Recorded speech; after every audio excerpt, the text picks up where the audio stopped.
Yes. Hey guys, welcome back to episode 3 with the ATL Community Gather On podcast. Yes. Yeah. All right, I am one of your co-hosts. My name is Morgan Green, aka Morgizzle, and of course, we got the Honorable Renato Woods, aka Spud Cuts, and with the very first lady of ATL Committee. Hey now, we got the very lovely Remy with the I, not a Y. That's such a ring to it. Yes, but it's not about me today. yes. We have another honorable guest today. Yeah. Back from round 2. Listen. We have a celebrity in the house, okay? Yes, we had to bring him back because he lit this table on fire. His name is Brian Baez, political commentator. He is very smart, very savvy, and we cannot wait to get into this good, juicy information that we have for you guys today. Let's go. Brian, welcome. I'm excited to be here. Look, we're going to make some more fire on these airwaves. The last episode, man, people love every moment that we have. So we're going to create some more moments today. Yeah, for sure. Like the notifications were going crazy. I'm like, whoa. 40,000. I was like, Brian, what? You got these people talking. A lot of people comment under your stuff and agree with you, but every blue moon, you get some heat. Oh, yeah, absolutely. You do. But your followers, they take care of them for you. No, they do. I'll be watching them. They jumping on them. They jumping on them. My followers have been loyal, and they come through. Like, they fight to the death in those comment sections. Really? Yeah. It's like they know you personally. It's like they do. And I know. I go down in their comments and I do back them up. Like, I will like, and because it does say like by author, and I do go in the comments. But no, they come through, huh? It says that. Yeah, when you like a comment as an Instagram creator, it says like by author. So it'll tell you. I've seen that on your post. Yeah. So it'll say it. So I'm ready to create some more moments. Let's do it. Let's do it. Well, let's first start out with the Super Bowl. Did anybody watch it? Yes. So I watched the halftime show. That was it? That was it. Yeah. Is that like what you always do? Or it just, you weren't really into it this year? Yeah, I usually just watch the halftime show. Yeah. I knew this time around there was going to be some extra stuff that I didn't want to pay attention to. Okay. Like, for instance, I knew Donald Trump was going to be there. I knew that the media was going to hype that up. I'm glad they only put him on the show. Like, they only showed him one time. Yeah. That was it. And there was actually some like it was a Fox News, like Newsmax or OANN, one of these conservative outlets that were mad that he was only put on one time. So they were coming out and they were like, they did an entire piece on it. But on top of that, I also knew that Elon Musk was going to be buying millions of dollars worth of ads, and I'm like, this is going to be more propaganda, and people are just going to watch it. I'm just like, so I'm like, you're just going to lie to people in whatever ways. But no, I did watch the halftime show. Kendrick Lamar did his thing, and I love every bit of it, right? Like breaking it down. A minor, that wasn't just Drake. Right? There was way more to that story. We're talking about the people who were there, the backup dancers who were dressed like prisoners and inmates. We're talking about the stage that was like Squid Game, because it talks about the exploitation in America with the billionaires and the working class people. We're talking about the racism. We're talking about talking about pedophilia and sexual assault, and you had Donald Trump right there in person to watch. Like, there were so many pieces to the story. Samuel L. Jackson. Come on, he played his part. Right. Yes. But that the whole performance went over. You know what I mean? But that's okay, because a lot of it went over mine too. And I just wish there wasn't so many people writing it off like, it wasn't good. Just take a moment, learn, the symbolism behind what it is. Watch it again. And then maybe share your feedback. But too many people I felt just hopped on that platform, was like, this is trash. But trash is kind of crazy. Right. You know what? I was actually looking at who was saying it too, and I saw a split between two groups of people, and I hate to say one of the groups were Black people. And I'm like, okay, you don't have to be a fan of his music to actually appreciate the art that was in front of you. Now, granted, people did want a performance, but he's not like a performance kind of guy. He's not going to give you an elaborate, big, blown out stage or whatever. He's very, I feel like every time I hear his music, it's very thought provoking. It's kind of like, okay, what is the hidden matches behind what you're saying? Okay, no, he is like Kanye. And what I think Morgan is trying to say is he's a lyricist. Like, he story tells about his upbringing, about his mom, about his personal testimony. I think not like being off the deep end, but he's just saying how he appreciates music as art. But one thing I didn't like was I felt that a lot of Black people were super hard on him. You know what I mean? I'm like, if you kind of think about it, there's a Black guy headlining the Super Bowl. And it was actually one of the most watched performances of all time. Yes. And I'm like, and you see Black people in the comments saying, oh, it was boring, it was dry, I really didn't get it. I'm like, just because it went over your head, no shade to anyone who didn't get it, does not mean it was a terrible performance. I feel like we critique our own 10 times worse than we critique anybody else. Well, I can't stand that. I would say, because I'm not gonna lie, I didn't really like it as far as being entertained. But like I said, I was watching Instagram. I can't think of the girl that I was watching, but she broke it all the way down. Then I was like, okay. Then I went and rewatched it. Then I was like, okay, I see the message. But do y'all remember when Beyonce did the Black Panther thing? Yes. It was like a message, but it still was like entertaining. But I think I think there's the difference, right? And I'm glad you brought Beyonce up because I know that everybody always goes to Beyonce as a marker of where is it that we need to go. Sure. After Beyonce, everybody's like, okay, how do you? And after every Super Bowl performance, after every halftime show, the question is, how do you do better than this person? How do you up it from last year? And I think there's a thing about creativity and different creators bringing a different flair to it. And the reason why we are able to, like, this is the whole diversity, right? Like the diversity of thought, the diversity of creativity that comes to the table. What does this moment actually need? That's my question. And I'm like, Kendrick met the moment. Like what's going on in right now in time. Right. That someone on this big stage. Right. You bring the attention. Right. Yeah. You have a person who is in power right now that wants to literally terminate the Constitution and take over as a king, as a dictator. And in so doing, tearing down every single checks and balance system. You talking about this is a fascist takeover. Let's just be clear about that. What is a fascist takeover? We getting there? We already getting deep. I mean, I wanted to stay on this just a little bit more because I want to talk about the subliminal messages behind the performance. But I just wanted to, for the audience, gain clarity of what that is. So when we talk about a fascist takeover, we're talking about Nazism, basically, right? Like right now, and that's what's been brought up into the forefront of the mainstream conversation. When you saw Elon Musk be on stage and do a Nazi salute, let's call it what it is, twice, and he doubled down on it and has not. And by the way, Trump has not denounced that.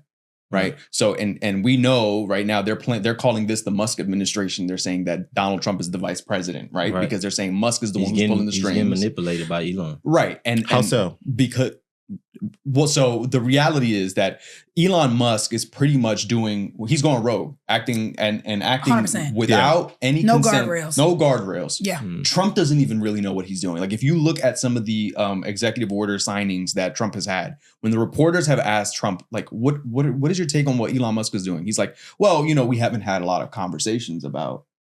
Right. Like he said, there's certain Easter eggs that if you really pay attention, he doesn't know what the hell he's doing.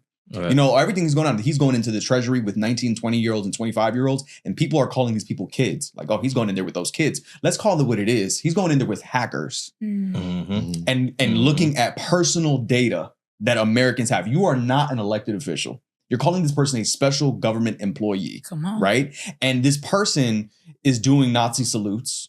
He's emboldening white supremacists and neo-Nazis around the country, right? So when we talk about fascism is what the Nazis did in 1930s Germany.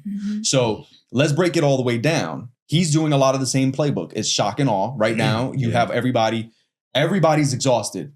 Executive orders being signed left, right, and sideways, down from up to diversity, equity, and inclusion programs being eliminated, to federal funding being eliminated when that's not your purview. That's congressional oversight. Congressional oversight is the one who holds the power of the purse. You're talking about even down to executive orders about changing the name of the Gulf of Mexico to the Gulf of America and changing the way that we do paper straws to plastic straws. You're just doing this thing, right, to exhaust people because every single thing that you do, that people are going to talk about it ad nauseum. So that people get exhausted, wear down, and they can't fight you back. And when you can't fight back, that's when an authoritarian regime, authoritarian government takes all the power. So he wants to make people feel that they lost and they're hopeless. And that there's nothing that anybody can do to stop them. You see from the birthright citizenship, it's a great example. Yeah. The birthright citizenship executive order was signed so he can terminate that. That is a constitutional amendment. You can't just terminate a constitutional amendment with an executive order. But he did, but he just did that with the stroke of a pen. He tried to. Immediately, because it's unconstitutional, a Ronald Reagan appointed judge. Let me repeat that again. Whoa. He's still alive? Right. No, not the judge, right? The judge, that's what I'm saying. A Ronald Reagan appointed judge who every conservative, we talked about this in the last episode, how Make America Great Again was a slogan that Ronald Reagan started. You said that. You taught me that. Right. So when Donald Trump talks about Make America Great Again, and he always talks about Ronald Reagan and conservatism, which is all bullshit, he's always talking back to the conservatives. A Ronald Reagan appointed judge halted that immediately and said, where were the lawyers? Where was the special counsel to the United States government? Why didn't they stop this? I don't know anybody who would allow this, who passed any bar exam in the United States. Like, it shouldn't even have made it to him. It shouldn't have even Somebody should have got involved. I think they're all scared of him too. Well, but so here's the thing, right? So everyone's kind of scared. So it was halted. Crazy. Then you had the federal funding freeze. He wanted to stop the freeze to all the money. The next day, all these governors started coming out. The Democratic governors started coming out and saying, yo, we can't even get into this Medicaid, Medicare money. We can't get to social. We can't get these checks out to the people. So we got to do something about this. He rescinded the memo that he started, right? That he put out the day before, and said, no, the funding freeze is still there, but we'll figure it out. The judge stopped it, put a restraining order on it, right? So the courts are working in the ways that they are supposed to work. The problem now is there was a new report coming out of NBC where this guy was like, look, what happens if he then says, we're just not going to listen to what the courts say? What then happens? Right. And I want to be very clear with everybody. We are in a constitutional crisis where the president of the United States wants to take all this power, right? So if the courts make this restraining order, if they halt something, if they put an order down and Trump does not abide by it, who is the person that has to come after him now? The marshals that are under the Department of Justice. I need people to be very clear about what that means. The Department of Justice reports to who? The President of the United States. So you won't. So he can tell the Department of Justice and the marshals don't enforce what the courts say. Stand down. Right. Stand down. Don't come for me. Right.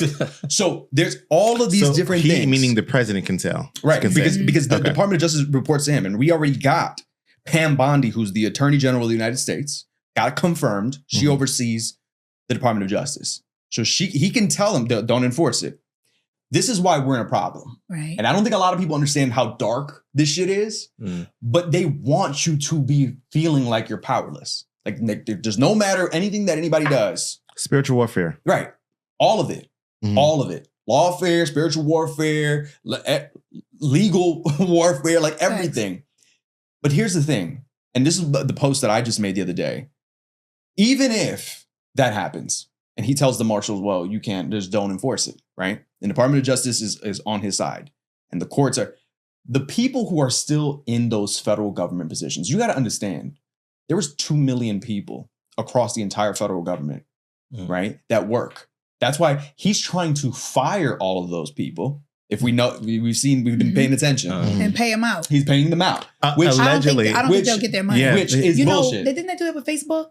Well, and they did it with Twitter. Then Twitter. They said and that they didn't get paid. And so that, and this is the thing, right? So he wants you to quit. He wants you to quit because he knows he can't fire you. Yeah. He tried to do it with the inspector. Is a great example. The inspectors generals. For the people who don't know, the inspectors generals are independent kind of like watchdogs in every single agency that if there's some corruption or something going on, you can go and report to the inspector general of that department. That Department of Agriculture has one. Department of Commerce has one. The department, right? Every department has one. So he tried to fire them because they're the ones who keep the checks and balances. All right. And I put this post out and I broke it down and the chair, his name is Hannibal Ware. It's a black man named Hannibal Ware. He put out a statement and said, you can't fire us. That's not what the law says. I'll see you to work on Monday. There's a law that says that was signed in 2022 that says that you need to provide 30 days notice to Congress. And if you're going to fire any of the inspectors generals, right? And he bucked the back. And so they reported to work on Monday. And what happened? They then called the police and had the police escort the inspector generals out. But still, they're still in position, right? So he's trying to fire all of these people. The reason why is because Project 2025 told us he wanted to fire all of these people so that he can put in anybody who's a loyalist. Right. To him. And if people don't understand and they still saying Project 2025 is fake, it ain't going to happen. Look at what is happening. Look at the reporting from AP. We're living it. The new reporting from AP that says they literally have already instituted loyalist tests. What does that mean? What that means is if you are applying for a federal government job, you have to answer some questions. Some of those questions are, 1, when did you have your MAGA revelation? That's an actual question. That's an actual question. That's a very biased Number question. 2, what did you do to help Donald Trump in the 2024 election? Did you canvass? Did you knock on doors? Did you call? Did you text? These are the questions that the loyalist tests have already started. And so people can still say to this day, oh, well, no, Project 2025 is fake. It's not really happening. It's happening. It's here. And for the people that didn't vote, and for the people who voted for him, I don't give a damn what race you are, what background you are. And I've had a lot of smoke for everybody, particularly the Latinos, the Cubans for Trump. Can we talk about that too? Yeah, we can. The Cubans for Trump. You saw the song? Oh, I did. I put it up on the green screen and I danced crazy to it. And then I cut, boom. And I said, the Cubans for Trump have fucked around and found out. Yeah, that was crazy.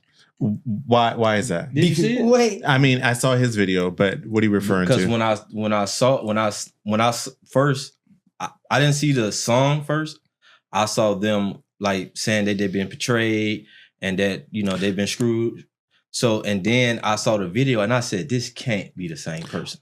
It was. Well, my question is, when they say they felt like they're being portrayed, what specifically are they referring to? Are they saying that they thought that, because I never heard anything positive coming from the MAGA campaign saying they're going to do this for Cubans. That's what I said. And I was maybe I misheard. I was like, everything that he said he was going to do, he's doing. So I'm confused on when they said that they've been portrayed, because what did he promise y'all? That's my question. You know what I'm saying? Not a damn thing. And you know what they thought they was going to get by him getting elected? So there's a book. Not just Cubans though. I feel like this was Venezuela. Cubans, Nicaraguans, Venezuelans, and I mean, there's an entire. They terminated the CBP1 app, which is this app. Literally, was an application that you can go to. That if you were an immigrant, you can go and document yourself. Like you can try to get documented to go the legal way and the legal pathways, whatever. That's another conversation. Wow. We can't even get into that conversation because we're far off from the conversation of immigration reform for the people who right. So the people who were in that video that you were saying with the singing, they were coming out and they said, well, we felt betrayed. He told your ass exactly what the fuck he was gonna do. On the 2024. Whether it be the rallies, whether it be the 2024 RNC convention, these motherfuckers in the fucking convention hall, okay, had the signs as the white people with the red hats, okay, had the signs that said mass deport now. Get out of here. Yes. Yeah. Yes. Now. So, now. Not later. Now. The sign said now. Now. So here's the point. He told you what he was going to do. Like here's the problem was they didn't think it happened to them. Right. Why? Because in their minds, we're not them. See, there's a book right now, the great book. I'm reading it right now. I'm almost done with it. It's called The Defectors, right? And it's a book by Paola Ramos. She is studied, yeah. So she's the daughter of one of these big like Univision hosts, TV hosts, and she does like a lot of MSNBC pieces. She's worked on Vox and a whole different other places. So she wrote a book that talks about why immigrants are now adopting right-wing policies. Correct. Yeah. Why are they adopting anti-immigrant policies? They themselves were immigrants. And in the book, she talks about, there was a story. He goes by Anthony, but his name is Pedro Antonio. He lives in his car. He's homeless. He lives in his car. I love the roll of the R. Pedro, because you know that I can. Yeah. Pedro Antonio. He lives in his car, and all he does, 10 hours, 12 hours a day, is drive up and down the border, the Mexico-US border. He goes on Instagram Live, okay, right? And he goes, if he finds somebody, could be man, woman, or child, that is crossing the border, he will go to them on Instagram Live. Remember, you laughing. But he goes to him on Instagram Live and calls ICE at the same time. Come get him. Come get him. I'm telling. Really? Are you serious? I'm come homeless. Get him. Wait, yes. I'm one of them. I'm telling. I'm telling. And because they still ain't gonna do nothing for you. Yes. That name you just said, his ass is one of them that if they saw him, they'd deport his ass too. All right. Let's be. We talking about clear. So he's almost like an informant. Right. But here's the story. But here's the ideology. This is the part that we need to understand, because a lot of people be like, "How could you?" Right. First thing I want people to understand is the Latino community is not connected. Because people can say monolithic. No group is monolithic, right? No group unilaterally. No group is one. No group is unilaterally thinks in a specific way. Mm-hmm. But it's not even that. The Latino community is not even connected. The Latino community is broken up and subdivided in so many different countries that have so many different identities. The Caribbean Latino countries, Cuba, Puerto Rico, and by the way, Haiti, Dominican Republic. Because Haitians are also Latinos, but that's a different conversation for another day. It's very different. That would piss somebody off. Well, and there are Haitians. No, for real. And there are Haitians, by the way, that are coming out now, and I've seen some posts that are coming out and saying, "Yeah, we're Latinos too." Did y'all not know? Haitian in the DR is like. Right. If you ever have been to DR, which y'all probably have, but there are people from Haiti that it's right there. It's like but there's a lot of discrimination between those communities, like. Whether it's skin color, whether it's cultural backgrounds, whether it's differences, beliefs. Are there Haitians who are lighter skinned like you? Yeah, I mean, there's different hues. Sure. There's different hues. But even like dark skin, there's black Dominicans. 100%. The whole video of Jeffrey, the comedian. He's like, I know black, right? He's talking about the Dominicans that say that they're not black. Mm. But so you have the Caribbean, right? And then you have the South American countries, and you have like, Panama and Nicaragua and Venezuela. And then you have Brazil, which is also Latino, right? Like all these different things. And so it's just a conglomerate of so many different identities and cultures that talk about something differently. And they experience things differently and they talk about things differently, right? So it's not connected. That's the first thing. The second thing is why they're taking these ideologies is because some of those immigrant communities have been here, right? They come here, like, I don't care, Salvador, Nicaragua, Venezuela, whatever. They come here to this country and they've been here for 10 years, 20 years, and they created a lineage, they have their family, and some of them have come the legal way, and they spent 10 years, which, by the way, it's a fucked up system. I mean, it just is what it is. So you have to spend thousands. It's only for people who have thousands of dollars at their disposal. But the vast majority of immigrants that come to this country are coming to better their lives because they don't have the opportunities in their country, right? Their economies are downtrodden, war torn, whatever it is. So they come to this country the legal way. They come to work. They have this mindset, and then they want to assimilate so closely to whiteness. Right. Because white supremacy is a global thing. It's not just something that happens in America, right? Like, doesn't matter who, like, a white person from Europe who colonized the world is a white person from Europe who colonized the world. I don't give a damn what language you spoke. If you spoke Portuguese, if you spoke Spanish, there are countries in Africa, like Mozambique, Angola, that speak Portuguese. Like, that's their national language. They're Lusophone speaking countries. Because the Portuguese have also colonized the world. Spaniards came and colonized different parts of Latin America and all these different things. So the point is that they want to assimilate to whiteness. They want to assimilate to American culture. And so because of this deep sense of we don't belong anywhere and we're so grateful to even be here. And now we belong because we've created this identity close to whiteness and close to power. Right. I don't want your ass coming from, even if you come from our same country, to taint now our image, because your ass doesn't speak English. Your ass doesn't speak the language. Your ass is going to come and try to change. Don't try to taint don't fuck it up for us. Don't make the block hot. Right. Stay over there. That's it. That's what it is. Like we good over here. We good over here. Don't stay over there. And even if because they're not good over here. You know what I'm saying? Yeah. They're not good. But they're better than in their own countries. You got it. And but here's the other problem. There's a lot of exploitation in immigrant communities now, right? There is a vested interest in billionaires and millionaires and all these corporations to have immigrants come into this country. Why? Because they can pay them less than minimum wage. They have no rights. They're not going to talk back. They're not going to get lawyers to get them to pay you more because they don't know their rights. So you can exploit them. So that's why there's a vested interest in wanting them here. Like those millionaires and billionaires want to exploit those people. Now those people get deported. Who is going to be doing the agriculture? That's my question, because I'm trying to figure out like why is there such a big separation between Latinos in America, number one, and just in general, but I feel like the taxes that we're trying to do with them, that's going to affect Americans, number one, with all the agriculture that we get from them. It's probably going to affect the labor laws and just the different people that we actually have working for us as well. So I'm trying to figure out, why is there such a big push to do that? Like, what's the real agenda behind that? For mass deportations? Correct. Because I'm like, why? I'm like, why are we creating this beef? The agenda between mass deportations is the fact that America wants to stay white. Let's be clear. But you, at this point, you can't. But we know that. But we know that. But we know that. But like he's saying, it's not just Latinos. But like he's saying, like when he's saying like America staying white, you don't have to be white. Like you have like Dr. Umar say, the bourgeois Negro. Like you were talking about the Latinos who try to compare themselves to being white. Everybody have this image of being white. And forgetting where they came from and shitting on their own people, trying to be like someone who just using them, right? For the most part. But that's been the tool. That's been the tool. Like the entire tool. Like, and I broke this down too, and I'm trying to get there. Mm-hmm. The only way forward, because let's talk about positivity. If we can spin this into a positive angle, let's talk about this.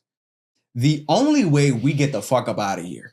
Right. Mm-hmm. And what I mean, get the fuck up out of here, meaning in this nightmare, in the trenches, in the bullshit, is class solidarity. That's my argument.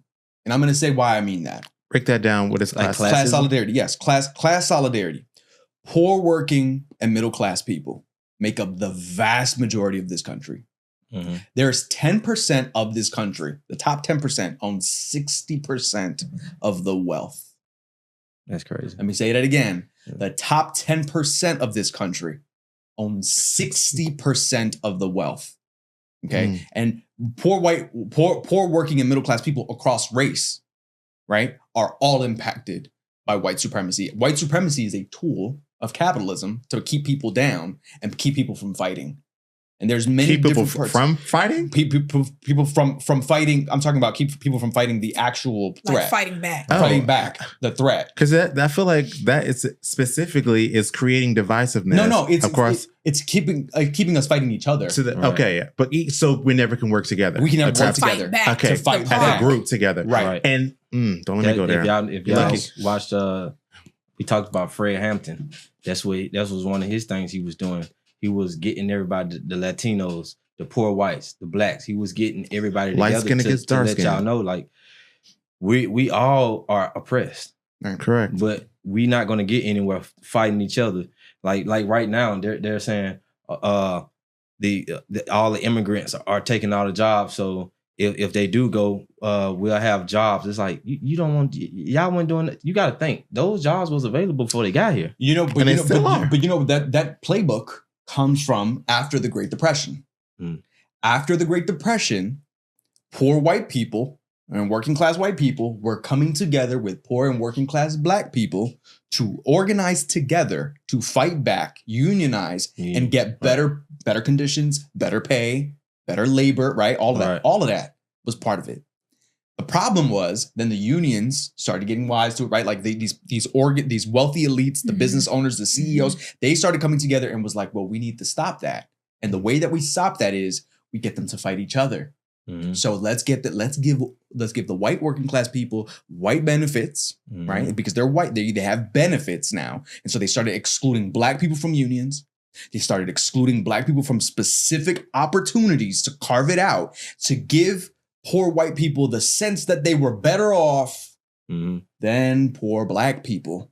And so when you gave them that false sense of better, they were still economically exploited.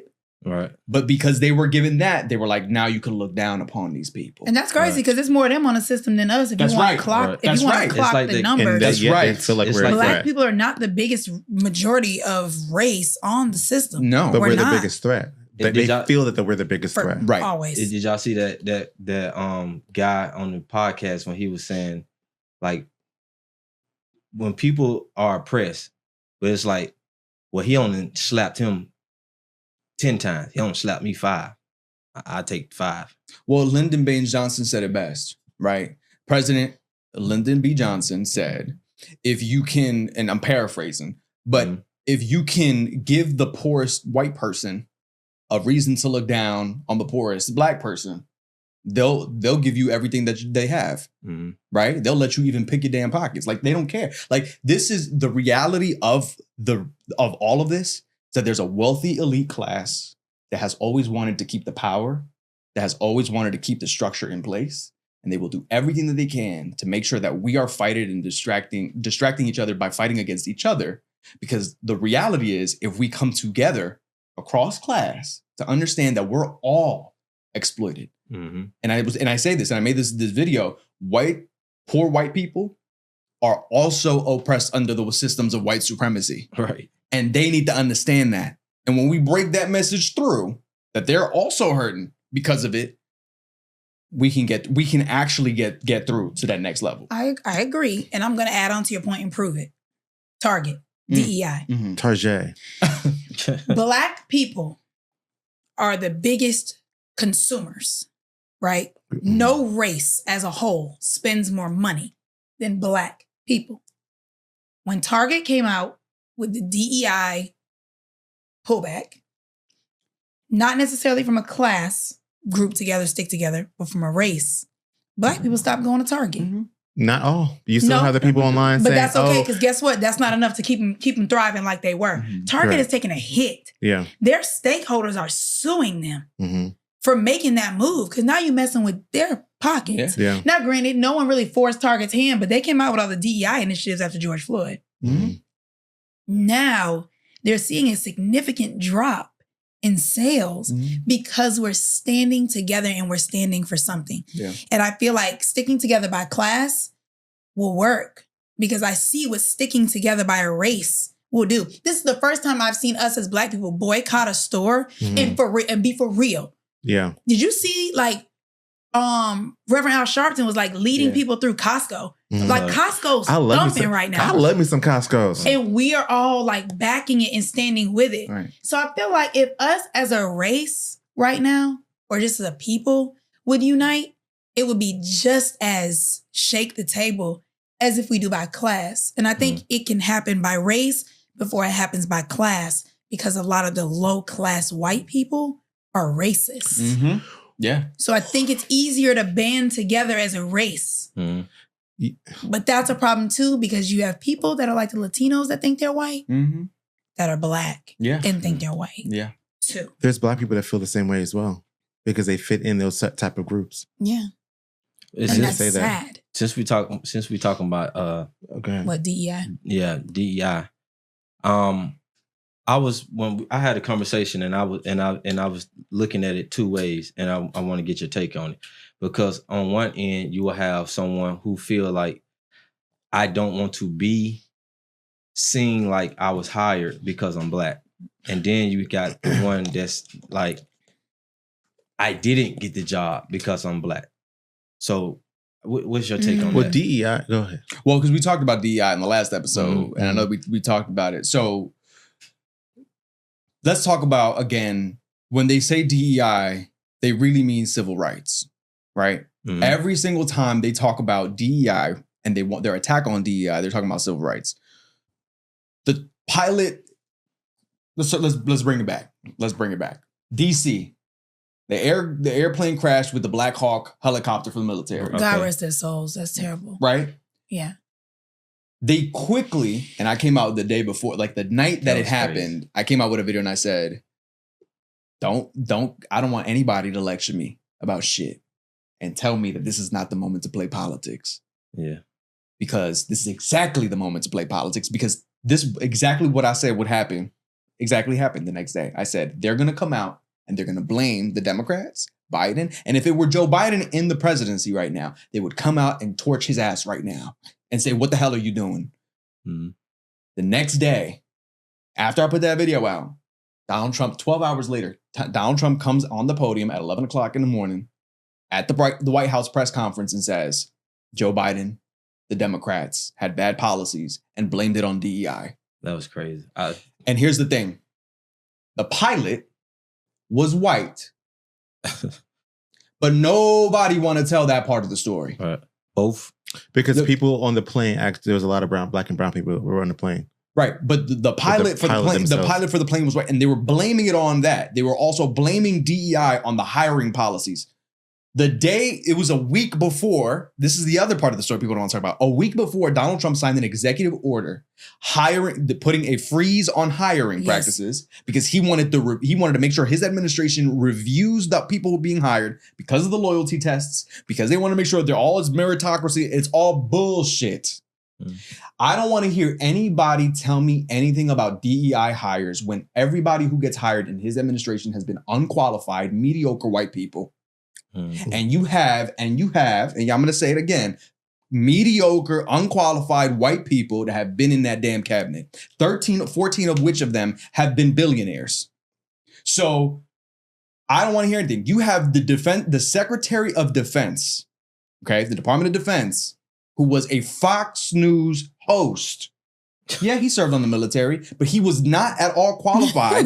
He was not at all more qualified than the person who he succeeded. Yeah, because I didn't even, what's the... General Lloyd Austin. Not him, but John F. Kennedy Jr. Oh, RFK. He was a Democrat too, right? RFK is another mess. Who's trying to be the Secretary of the Health and Human Services, and he has no public health experience, no medical experience. He doesn't believe in. He's a loyalist, though. Vaccinations. He doesn't even sound healthy. He doesn't believe. He doesn't even what? Sound healthy. Right, but you know what it is though, and I've been hearing this from people because they look at his body. There's photos of him, like, you know, because he works out and all this stuff, and he touts to drink raw milk, and he says, "Oh, I eat this." Let me tell you something. Raw milk, right? Which, by the way, he wants to. Not only can die. I heard it has a lot of bacteria in it. Well, and but that's why they did the pasteurization. And the other thing was that the bird flu that's going on right now. Which, by the way, we don't know the devastation right now. No, because you can't see anything from the CDC to give you any type of medical data, statistics, or reports for what's going on in the area. For a reason. Yeah, he stopped it. This is the worst flu breakout in the last 15 years. Right. So, okay. Right. And the bird flu, and that's why egg prices are all the way that it is. You can't get eggs. Right. Okay, Waffle House is taxing. Right. Okay,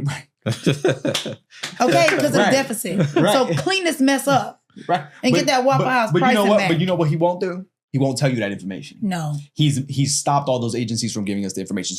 So back to him. So RFK, another one. No public health experience, no medical experience, no physician experience, and unqualified. A mess. Anti-vax. Anti-vax. And all of the data, all of the research. I don't give a damn what conspiracy theorists you've heard on TikTok tell you okay, that these vaccines are tied to autism and all this stuff. No, there's no data to prove that. And on top of that, not only have they been proven to be efficacious against what they say they do, but you have them eradicating entire viruses and diseases. Polio was eradicated. Right. Crazy. Chickenpox. The shit is now coming back because motherfuckers was like, oh, well, I heard this one herbalist on TikTok. Yeah. So it must be correct. All right. You motherfuckers. Not herbalist. You heard the people talk about the damn herbalist on TikTok. You know it's crazy? Dr. Sabi's daughter was in the barbershop today. Like right before you. Really? Yeah. It was crazy. But go ahead. But you asked me the question. Yeah. Do you feel like all this is just a distraction though? A lot of it is a distraction. Who cares? And this is the other thing. I have to understand and you all have to understand as well. Like we all as creators in this community, we got to be very careful about what we use our platforms to emphasize. Mm-hmm. Because if I reacted to every little thing and I thought about it, I was like, when the elections were over, November 5th, and I was sitting down at the table and I was watching behind my friend who was right there. We were all on live, Instagram live, Twitter live, YouTube live. We were watching the results come in.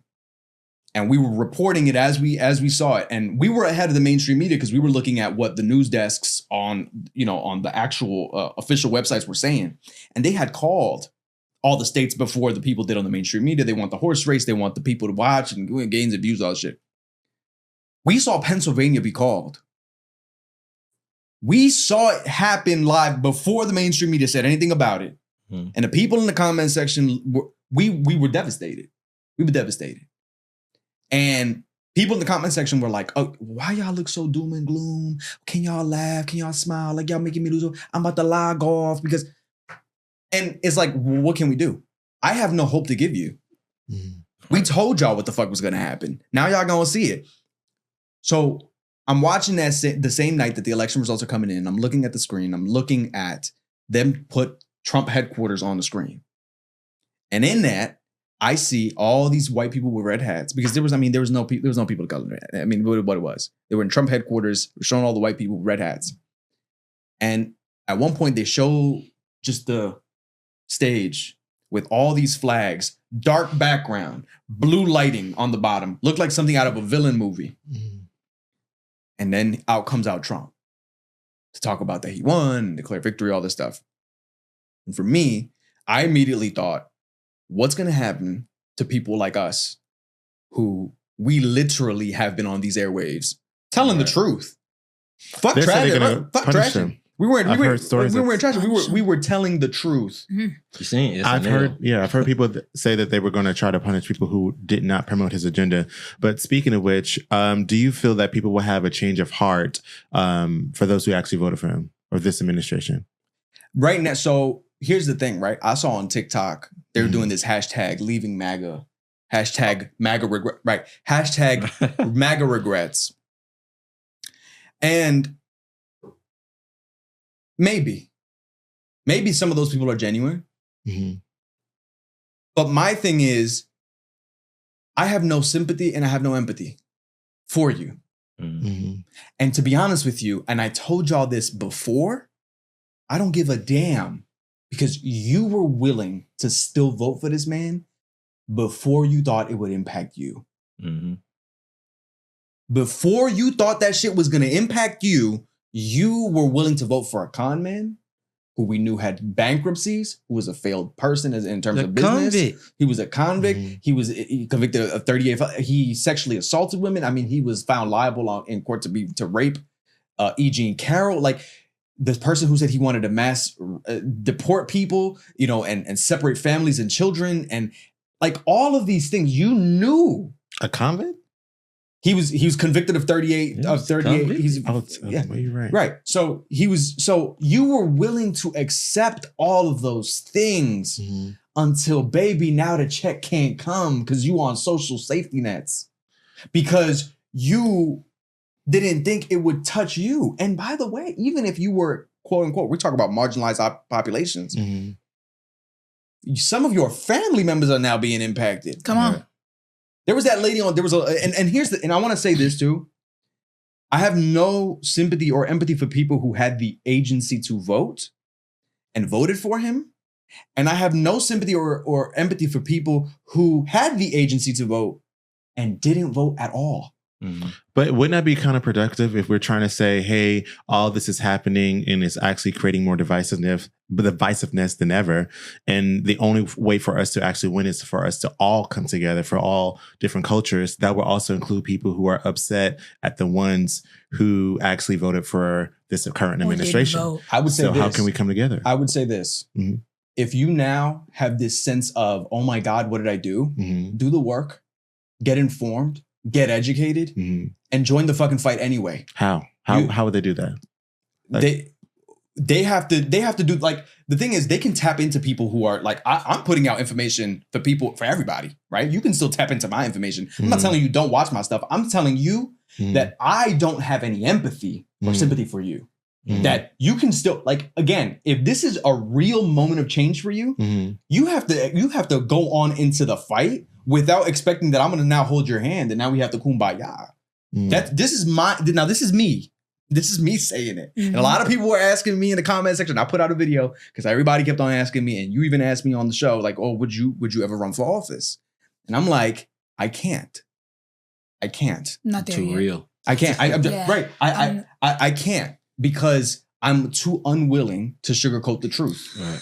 And the truth is that right now, you all knew. Now, the people who I do really have empathy for, the people who I do have sympathy for, are the people who didn't have agency. People who are undocumented, who didn't have the right to vote, and who wouldn't have voted for him if they had the chance to, who are now being impacted. I have people who work for me in different areas, who last time I saw them came to me and hugged me and said, I don't know if I'll see you again. Because they can be deported? Yes. And will probably make the determination for themselves to go back. Because if you're deported, you have a 10-year penalty before you can even come back. There are like here's the thing that people don't understand. So there are people. Let me get this out. Yeah. There are people in the immigrant community who are undocumented, who have to.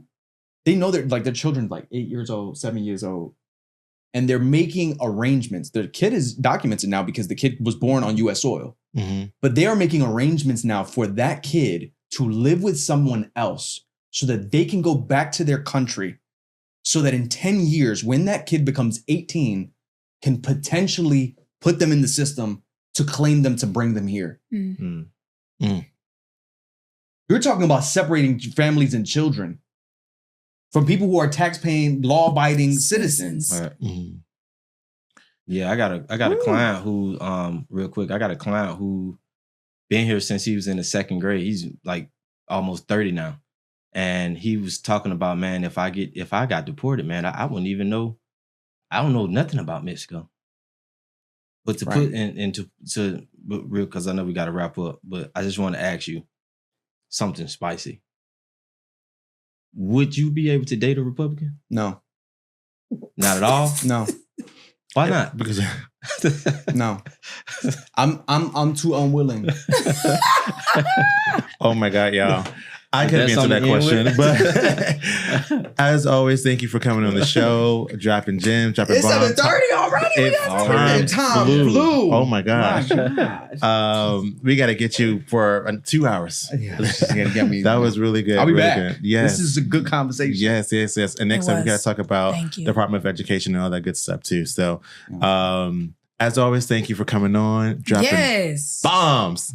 Okay. I love it. I'm hoping that we got some good stuff. Yes. Let's shout out your social media before we wrap up. At Mentally Divine Official on Instagram, Mentally Divine on TikTok, Twitter, and YouTube. And you'll be seeing way more from me. That's right. I can't wait. Gather Around Podcast. I'm proud of you. Out.